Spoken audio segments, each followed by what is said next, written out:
Virginia, but I love to come to Maine. I love the weather and the scenery and the charm of the coast. And I also like beautiful things, and I usually can't afford to buy them, but I think in my head that I can make them myself, and then I get to have something that I made and have the fun of creating it, and don't have to buy it. So that's why I'm here. I had no idea what I even was going to make until I talked to Kathy, the chef at the school. And I had an idea that maybe I could make a knife holder, something that might be useful for the school. And she said that Doug had promised her a knife 4 years ago, or that she'd been asking him for a knife for 4 years. I'm not sure which it is. And that was perfect. It gave me a purpose. People are going to probably try to do a couple projects. Silas, the youngest member of our group, he's embarrassed us all. He's made like 3 or 4 knives. 5 knives, yeah. I originally wanted to make a sword, but he said that was going to be too big and complex. And so I settled for something smaller, so a knife. And the first one I made was pretty terrible. It was kind of lumpy and didn't sharpen very well because the blade was all curved. So I made 3 more before I progressed into the tool steel, which is a stronger, harder steel that'll hold its edge longer, better for knife making. Sure.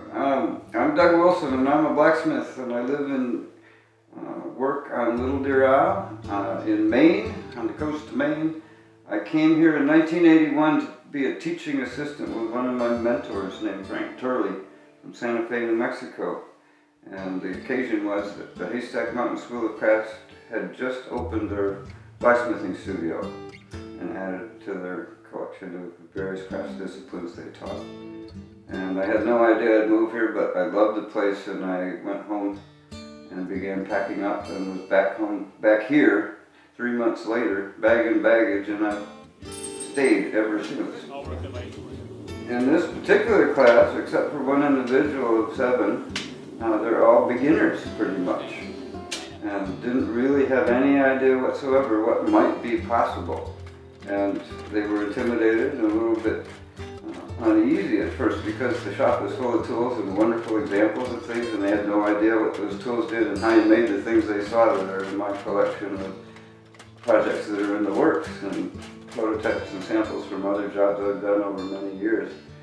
And within the first 6 or 8 hours of the first day, all of a sudden we had people going every which direction design-wise, because they learned a few basic processes in the first 2 hours of the day that allowed them to make a few things that were successful.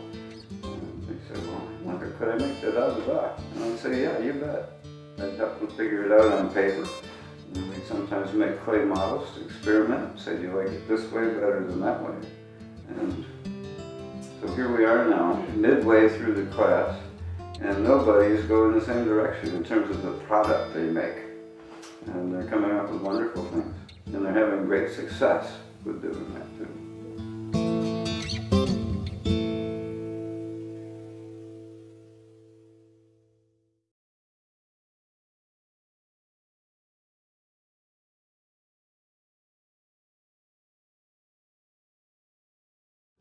Boat like this, but that enables me to test Garmin, Simrad, Furuno, etc. side by side. It has 4 radars, 7 sonars. You see down here 3 small size multifunction